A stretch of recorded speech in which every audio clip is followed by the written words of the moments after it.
Hi hello മക്കളെ, അപ്പോൾ എല്ലാവർക്കും ഒരിക്കൽ കൂടി എൻ്റെ ഈ കൊച്ചു യൂട്യൂബ് ചാനലിലേക്ക് സ്വാഗതം.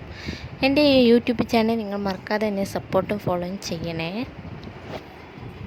ഇന്ന് നമ്മുടെ സാന്ത്വന സീരിയലിൽ എന്തെല്ലാം സംഭവിച്ചത് എന്ന് നമുക്ക് കാണാം. പുലിയാവേണ്ടടുത്ത് പുലിയും പൂച്ചയാവേണ്ടടുത്ത് പൂച്ചയായും കളിക്കുന്നവനാണ് യഥാർത്ഥ കളിക്കാരൻ എന്ന് പഴമക്കാർ പറയും. ആ കളി കളിക്കാരൻ തമ്പി തന്നെ കേമൻ.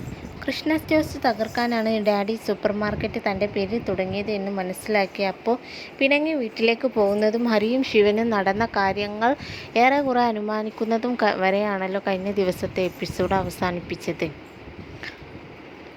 ചിലപ്പോൾ പുലി അല്ലെങ്കിൽ പൂച്ച. വെളുക്കുവോളം വെള്ളം കോരിയിട്ട് ഉടഞ്ഞ അവസ്ഥയിൽ ആകെ അവശനായി തമ്പി അമരാവതിയിലേക്ക് വന്നു.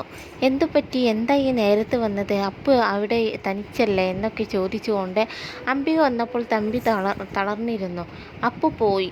ചേച്ചി അവളോട് എത്രയൊക്കെയോ പറഞ്ഞു. അതെല്ലാം വിശ്വസിച്ച് അപ്പു പിണങ്ങി ഇറങ്ങിപ്പോയി എന്ന് വ്യസനത്തോടെ പറയുമ്പോൾ അംബിക അത് നന്നായി എന്ന അർത്ഥത്തിൽ സംസാരിക്കുന്നത് പോലെയാണ് എനിക്ക് തോന്നിയത്. നീയും എന്നെ കുറ്റപ്പെടുത്തുകയാണോ എന്ന തമ്പിയുടെ ചോദ്യം കേൾക്കുമ്പോൾ ബാലന് കുടുംബത്തിന് എതിരെ ചീറ്റിപ്പുലിയെ പോലെ പായുന്ന തമ്പി തന്നെയാണോ ഇത് എന്ന് തോന്നിപ്പോകും.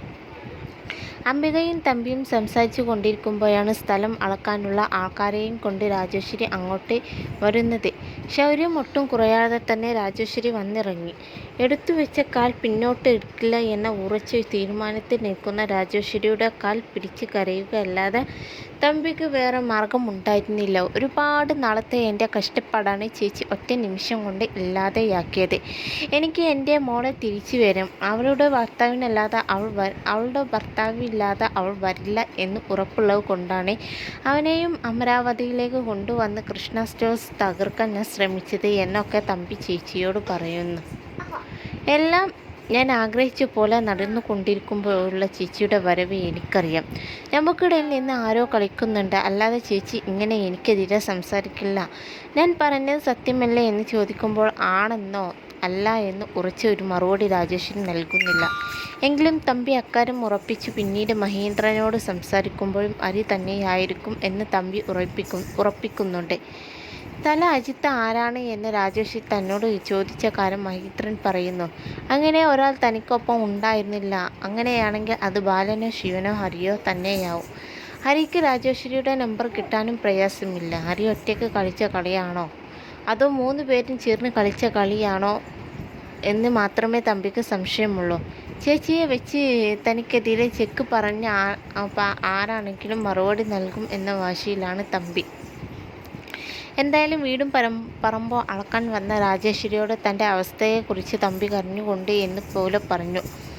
ചേച്ചി, എനിക്കൊരു മാസത്തെ സമയം തരണം. അതിനുള്ളിൽ ഞാൻ എൻ്റെ ലക്ഷ്യത്തിലെത്തും. അതിനുശേഷം ചേച്ചി എന്ത് പറഞ്ഞാലും ഞാൻ അനുസരിക്കും എന്ന് തമ്പി പറഞ്ഞതിന് പ്രകാരം 1 മാസത്തെ സമയം കൊടുത്ത് രാജേശ്വരി താൽക്കാലത്തേക്ക് പത്തി മടക്കി.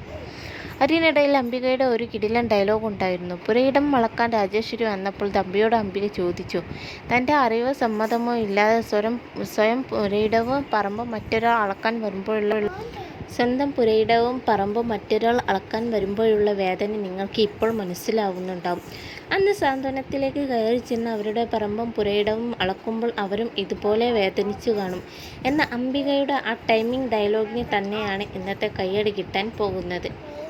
വഴിയിൽ വെച്ച് തമ്പി ബാലനെ കാണുന്നു. മറ്റൊരാളോട് ഫോണിൽ സംസാരിക്കുന്ന ബാലനെ കണ്ട് രാജേശ്വരിയോട് സംസാരിക്കുകയാണ് കരുതി ഒന്ന് എറിഞ്ഞു നോക്കുന്നത് ഇന്നത്തെ സാന്ത്വനം എപ്പിസോഡ് അവസാനിക്കുന്നത്.